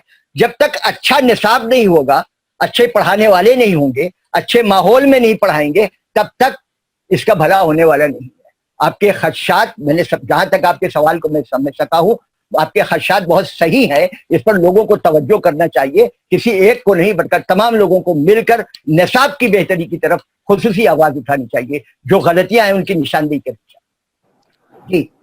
कि सहलसानी फार्मूला का मतलब यह है कि 3 ज़बानें पढ़ सकते हो बच्चे। 68 से इसकी इब्तिदा हुई। अब सोचा यह किया गया था कि जो तीसरी ज़बान के तौर पर वो उर्दू पढ़ेंगे, वहां दूसरी ज़बान लाके रख दी गई। जुनूब में भी कुछ ऐसा हुआ। जुनूब में कुछ फायदा हुआ, जैसे महाराष्ट्र में आप पढ़ रहे हैं, उर्दू मीडियम से भी पढ़ रहे हैं, वैसे से मजमून भी पढ़। अंग्रेजी मीडियम के स्कूल में उर्दू पढ़ाई जा रही है, ये हमने देखा। उर्दू मीडियम के स्कूल भी चालू है, उस तमाम मज़ामीन उर्दू में पढ़ाए जा रहे हैं। تو نیو تعلیمی پالیسی میں وہ یہ اعتراف کر رہے ہیں کہ یہ سہ لسانی فارمولے کو کنٹینیو کیا جائے. اس کو کنٹینیو کرنے کے سلسلے میں ہم کو پر امید ہونا چاہیے. اب جن اسکولوں میں نہیں ہے اردو وہاں کیسے لے جایا جائے؟ گورنمنٹ کو مجبور کریں کہ وہاں ایک اردو کو. ہمارے بہت بڑی تعداد میں بچے ہمارے انگلش میں کانوینٹ اسکول میں جاتے ہیں, اردو پڑھنا چاہتے ہیں. ٹیچر کا در نہیں, وہاں کا جو مینجمنٹ کہتا ہے کہ ہم تو ٹیچر نہیں ہے ہمارے پاس اتنا نہیں کر سکتے. کوئی پی اے انعامدار اور کوئی حافظہ انعامدار جیسا شخص یہاں سے نکل کا ادارہ آئے اور وہ کہ بھائی جو ٹیچر ہے ہم دیتے ہیں لیکن اردو کو پڑھائیے جو پڑھنا چاہتے ہیں. تو یہ جو بڑی مشکل لگ رہی ہے بہت آسان ہو جائے. ہم نے ایک بڑی عملی مثال دی ہے, آج کی مثال دی ہے کہ پونے میں ایسا ہوا ہے. آپ کو واضح کر دوں کہ پچھلے سال 1 سال صرف میں وہاں نہیں تھا, باقی 8 سال تقریباً میں وہاں پہ تھا اور بڑی محنت سے کام کیا جا رہا تھا اور اچھا کام, اس کے نتائج سامنے آ رہے تھے. وہ ان ٹاپکس پر وہاں پہ مضامین لکھوائے گئے, تقریری کرائی گئی جو بعد میں گورنمنٹ کی پالیسی کا حصہ بنا. مطلب صفائی سوچھتا ابھیان چلا, بعد میں چلا وہ. مثلاً فساد اور جنگ اور جہاد کا فرق بتایا گیا. یہ سب چیزیں چلتی رہی. جب کوئی کام پھیلنے لگتا ہے تو ایسے افراد اس میں شامل ہونے کی کوشش کرتے ہیں جو اس کے اہل نہیں ہوتے, اور ہمارا انتظامیہ عام طور سے خوشامد پسند ہوتا ہے. یہ ہر جگہ کا معاملہ ہے, اس سے ہم کو نجات دلانے کی کوشش کی ہے. اس سال کیا ہوا مجھے نہیں معلوم ہے, لیکن امید یہی ہے کہ ہماری سلما بہن نے بہت اچھا کیا ہوگا, وہ اس کی نگرانی کر رہے تھے اور انجمن کے مینجمنٹ کے جو بھی لوگ ہیں وہ پڑھے لکھے لوگ وہ کرتے رہے ہوں گے. لیکن آپ پہلے آدمی نہیں ہے, کئی آدمی نے اب اس کو کہا. اس بارے میں اگر میں کچھ زیادہ کہوں گا تو لوگ سمجھیں گے چونکہ یہ چھوڑ کر آئے ہیں اس لیے بدلہ نکال رہے ہیں یا انتقامی کارروائی کر رہے ہیں, اس لیے اس پر یہی فیصلہ رہ لیجیے کہ 1 سال میں کیا ہوا یہ نہیں معلوم, اس سے پہلے تو بہت اچھا انتظامات ہوا. دیکھیے کلاسیکل لینگویجز کو بڑھاوا دینے کی بات اس میں ہم نے آپ کو بتائی کہ پرشین لینگویج ہے, پالی لینگویج ہے اور پراکرت ہے. پراکرت سے تمام ماڈرن لینگویجز ہماری نکلی ہے. پالی سے وہ بدھ مذہب کا جو تعلق ہے اس کے لٹریچر, قدیم لٹریچر اس کے ساتھ موجود ہے. ہماری پرانی تاریخ, پرانی دستاویز, گھریلو کاغذات, جائیداد, یہ وہ سب کچھ فارسی میں ہے. کلاسیکل لینگویجز کو جب وہ بڑھاوا دے رہے ہیں تو سنسکرت تو یہاں پہ ان کی مذہبی حیثیت بھی ہے اور یہاں کی سنسکرتک اپروچ بھی ان کے ساتھ ہے. تو یہ آپ کے اوپر, آپ پر کس طرح پڑھائی جانے والی ہے, آپ کی نصاب میں کس طرح شامل کی جانے والی ہے, جب تک پورا فریم ہمارے سامنے نہیں آئے گا تب تک ہم اس کے اوپر کوئی بات نہیں کر سکتے. ہمیں سنسکرت زبان سے محبت کرتے ہیں, ہم اس کو نیگلیکٹ نہیں کرتے ہیں, لیکن اس سے ہماری جو دوسری تعلیم ہے وہ کیسے افیکٹ ہوگی اس پر ہم کو سوچنا ہے. یہ ہم اس پر تب بات کر سکیں گے کہ پورا ان کا فارمولا, پورا ایجنڈا ہمارے سامنے ہوگا. دوسرے معاملات میں تکلیف کا سامنا اشفاق صاحب, یہاں تھوڑی سی مس انڈرسٹینڈنگ ہو رہی ہے, میں اس کو کلیئر کرنے کی کوشش کروں. یہ ہماری پالیسی یہ کہتی ہے کہ national institute for Pali Prakrit Persian to be set up with in university campus. آپ کے سلیبس کا حصہ نہیں بنا رہے ہو, سلیبس کا حصہ بنا, ان کا ایک کیمپس بنانا, ان کی ترقی کی تدابیر کرنا. میں نے یہی عرض کیا کہ ماڈرن لینگویجز میں ان کا شمار نہیں ہے, آپ کو ماڈرن لینگویجز پڑھائی جانے والی ہے. تو اس میں ہم یہ مطالبہ کر سکتے ہیں کہ آپ عربی کو شامل کیجئے کہ وہ کلاسیکل لینگویج ہے. اردو کا ہم مطالبہ نہیں کر سکتے کہ اردو ماڈرن لینگویج ہے. ماڈرن اور کلاسیکل کو ایک جگہ آپ کیسے کر سکتے ہیں؟ نہیں, میں اردو کی نہیں بات کر رہا ہوں, مگر صفحہ نمبر 14 اور 15 پر جو ذکر ہے پالیسی کے, تو اس میں انہوں نے ان نوجوانوں کے ذکر کے ساتھ کہا ہے کہ اس میں تمام تر سافٹ مواد تیار کیا جائے گا. تو جب اتنا زور ہے اور پھر اس کے بعد یہ جو زبانیں آپ نے ذکر کیا ہے تو ان کی جو اکیڈمیز بنائی جائیں گی تو وہاں پر کہیں نہ کہیں ایک شک ہوتا ہے کہ پرانے ادب کی طرف جو واپس جا رہے ہیں تو اسے کہیں جدید سائنسی نظریات پر نقصان نہ ہو کچھ. اب یہ پورا فارمولا جب آ جائے گا, پورا ان کا سلیبس سامنے آ جائے گا, پوری اسکیم آف سبجیکٹ سامنے آ جائے گی, تب اس پہ بات کر سکتے ہیں. ابھی تو میں نے آپ کو شروع میں کیا کہ ہمیں اینشنٹ انڈیا اور اینشنٹ انڈیا کے ویلیوز سے, اس کی زبانوں سے, اس کے ایجوکیشن سسٹم سے کوئی بیر نہیں ہے, ہم اس کا استقبال کرتے ہیں, کوئی بیر نہیں ہے. ہاں, لیکن اس میں وہ وسعت ہے کہ نہیں جس وسعت کا مظاہرہ سروپلی ڈاکٹر رادھا کرشنن نے کیا تھا, اس پر انحصار ہے. یہ بات میں پہلے ہی کہہ چکا ہوں. اب یہ 66 صفحے میں یہ چیزیں کلیئر نہیں ہو پاتی. ابھی وہ نالندہ کا حوالہ دے رہے ہیں, تکشیلا کا حوالہ دے رہے ہیں.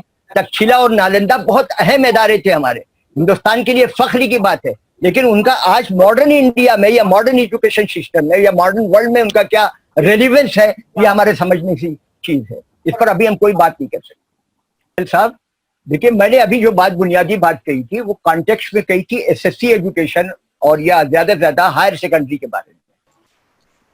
अभी हम हायर एजुकेशन में तर्जुमे की मदद से या ओरिजिनल जबान में जो किताब लिखने का मामला है उस पर हमने कोई बात ही नहीं की है। हमारे यहाँ इसकी इब्तिदा हुई थी, दारुल तर्जुमा कायम हुआ था हैदराबाद में ही आपके करीब में, लेकिन वो खत्म हो गया।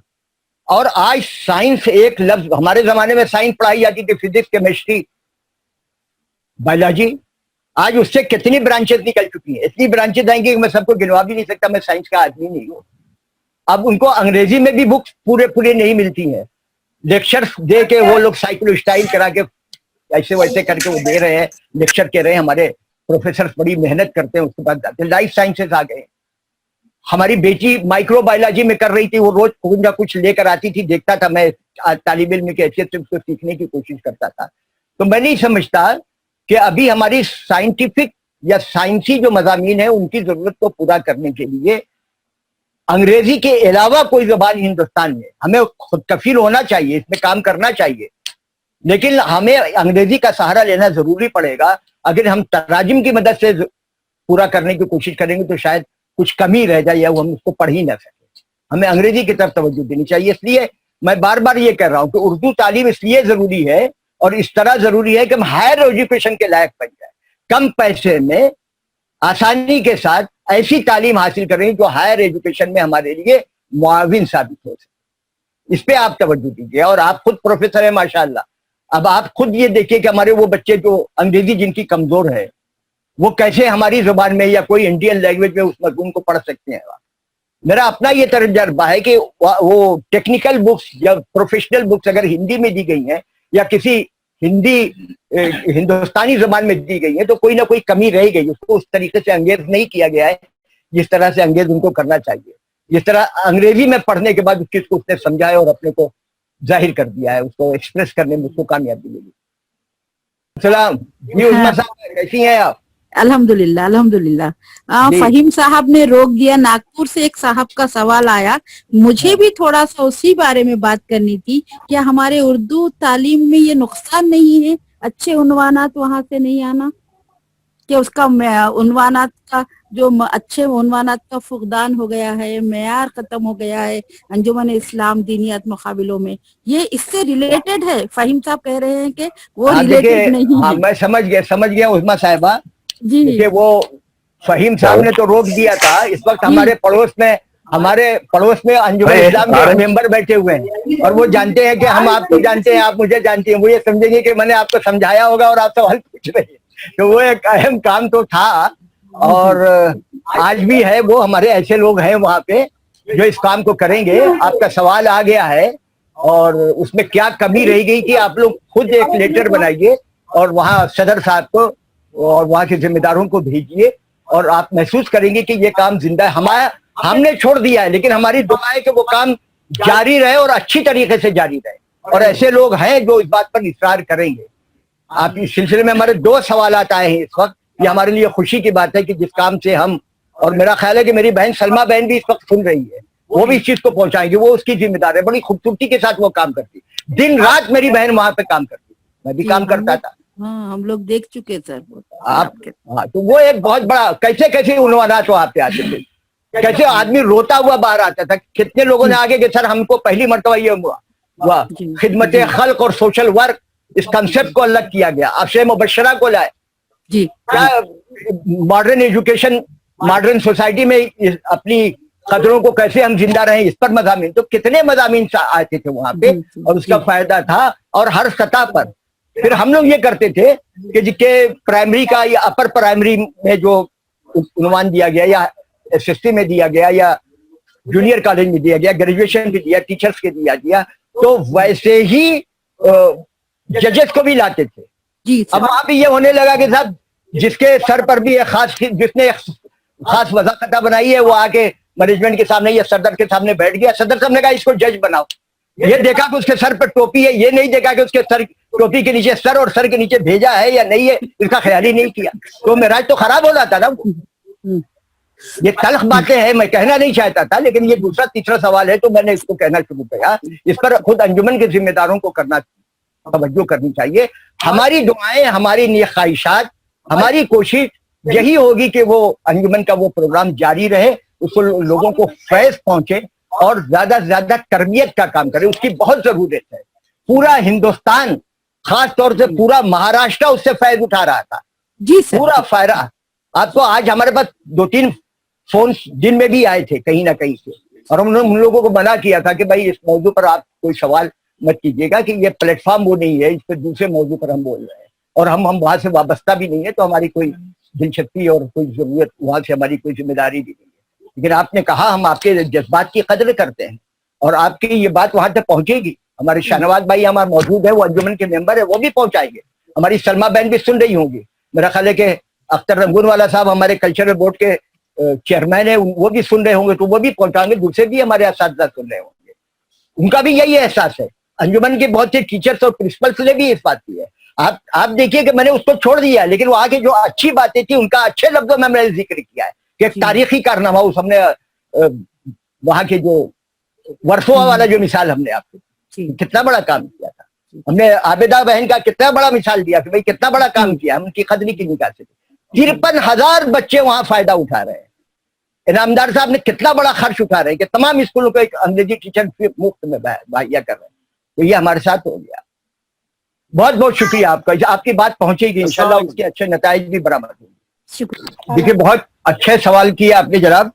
मैं आपसे ये कर रहा हूँ ना कि बहुत लंबी चौड़ी तजवीज़ें अभी आपको भेजने की जरूरत नहीं है, इसलिए कि पूरी पॉलिसी आपके सामने आई नहीं है, वाज़ेह नहीं है। आप अभी 2-3 बात कीजिए कि भाई हम गवर्नमेंट की पॉलिसी का पढ़ा है, हमने समझा, हम उम्मीद करते हैं, वी एक्सपेक्ट कि हमारे हक में ये बेहतर होगा। इस पॉलिसी के एवज हमारे ज्यादा बच्चे पढ़ेंगे और हमारे बच्चे बहैसियत मजमून भी उर्दू को पढ़ सकेंगे, बहैसियत मीडियम भी उसे अख्तियार कर सकेंगे, और ऐसी तालीम हासिल करेंगे जो हायर एजुकेशन के लिए उनके लिए मुआविन साबित हो और कम खर्च हो, कम जॉब ओरिएंटेड हो। तो मल्टी डिसिप्लिनरी है, उसका हम इस्तेमाल करते हैं। हमको उर्दू स्कूल चलाने की इजाजत दी जाए, शर्त के साथ कि हम उसमें अंग्रेजी भी पढ़ा सके इब्तदा से ही, और उसको टेक्नोलॉजी से भी जोड़ सके इब्तदा से ही, और जो आसानियां आपको जरूरत चाहिए उसको ले लें।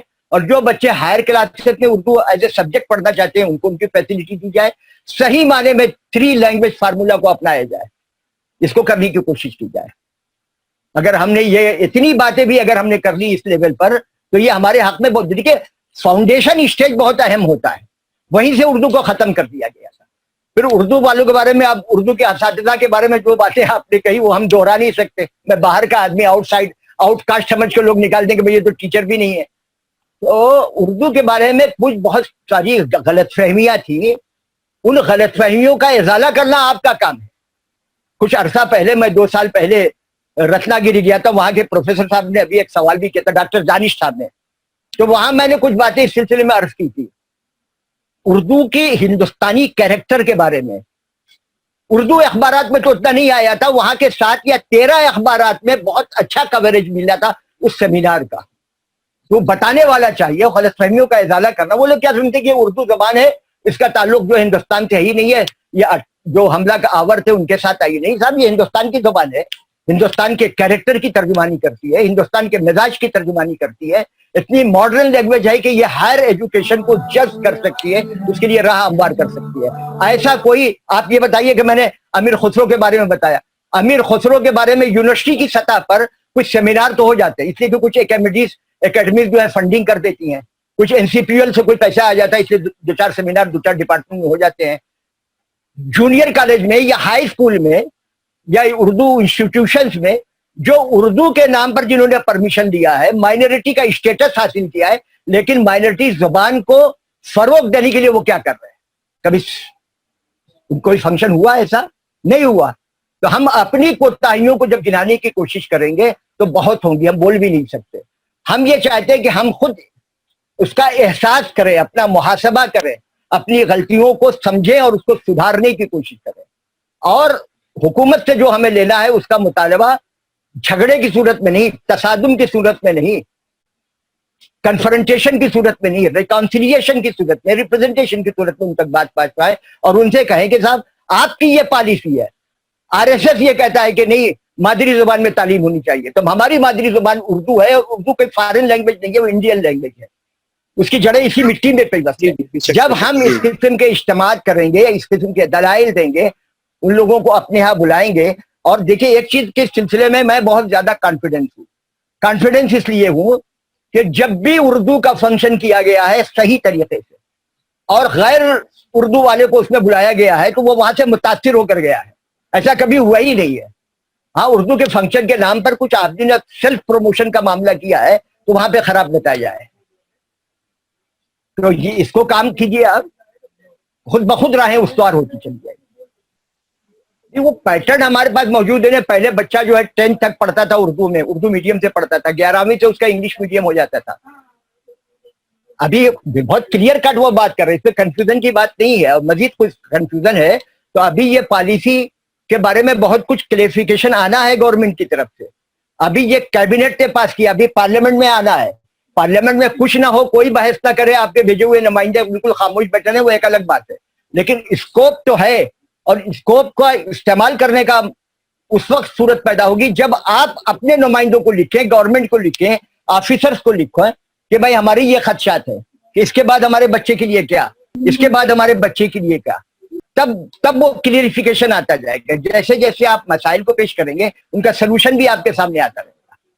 देखिए ये जो है ना, इसमें क्लियर है आपकी जो बुनियादी तालीम है, फाउंडेशन स्टेज पर जो है, अर्ली एज एजुकेशन है, आप उस जुबान में बढ़ाइए जो बच्चा घर में पढ़ता है या अपनी माँ के गोद में पढ़ता है या दूसरी जुबान बोलने वाली माँ घर में आ गई है। ऐसा भी हो सकता है ना भाई हम महाराष्ट्रियन हैं, उर्दू बोलते हैं, मराठी बोलते हैं और हमारी बीवी गुजरात से आई हो तो वो गुजराती बोलती होगी और हम चाहते हैं कि हमारा बच्चा जो मराठी में पढ़े।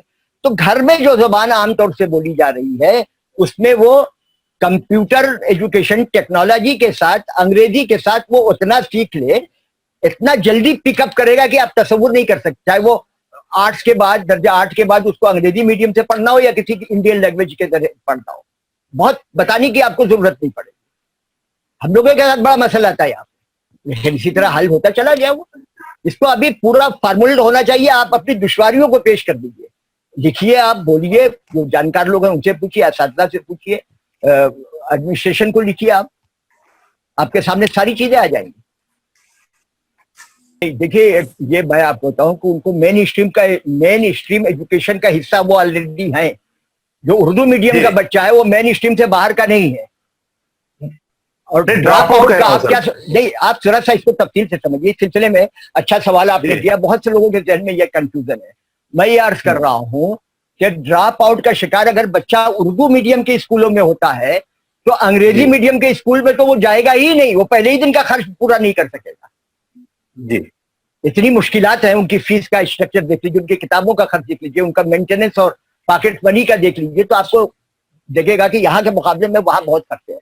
जहां बच्चे उर्दू मीडियम के जो बच्चे हैं इसलिए गश खाकर जमीन में गिर जाते हो तो वो नाश्ता करके घर से नहीं आए थे, उन बच्चों को आपको पढ़ाना है। अगर वो वहां ड्रॉप आउट का रेट्स का है तो आपकी कोशिश है कि भाई हम अपनी पॉकेट से कुछ खर्च करके कुछ उनको दें और वो हमारा काम करे और हम वो कर दें। तो अंग्रेजी में ये नहीं हो सकेगा। एक साथ 70 बच्चों को रेस्ट्रिकेट किया गया है यहाँ पे स्कूलों में। मैंने देखा बम्बई का कॉन्वेंट स्कूलों में या इंग्लिश मीडियम स्कूलों में नहीं देखा है। तो ये हमारी जिम्मेदारी है, उसको मेन स्ट्रीम एजुकेशन का है हिस्सा। इनमें थोड़ी तवज्जो की जरूरत है कि अब हमारे असातिज़ा को कुछ ज्यादा मेहनत, वो प्रोफेशनल बनना पड़ेगा, उर्दू तालीम को इस तरह पेश करना पड़ेगा कि वो आज की हायर एजुकेशन में उनको तकलीफ ना पहुंच सके और दूसरी चीजों को तवज्जो करे, उनका एटमॉस्फेयर अच्छा पड़े।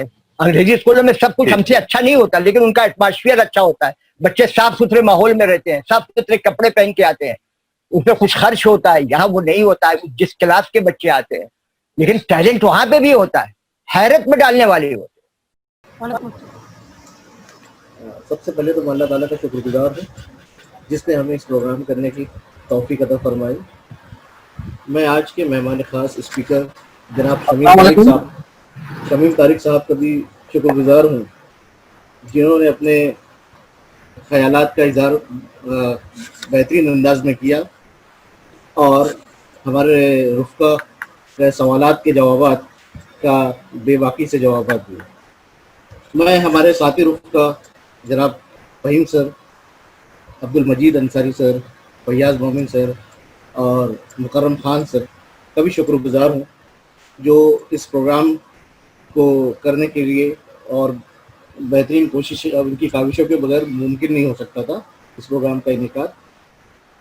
میں تمام شرکا جو اس پروگرام میں شریک ہوئے ہیں ان کا بھی تہہ دل سے شکر گزار ہوں کہ بہترین انداز میں آپ نے شرکت کری اور اس پروگرام کو بہت کامیاب بنایا. شکریہ. اللہ حافظ. جزاک اللہ, بہت بہت شکریہ. میٹنگ کا اختتام کیا جاتا ہے.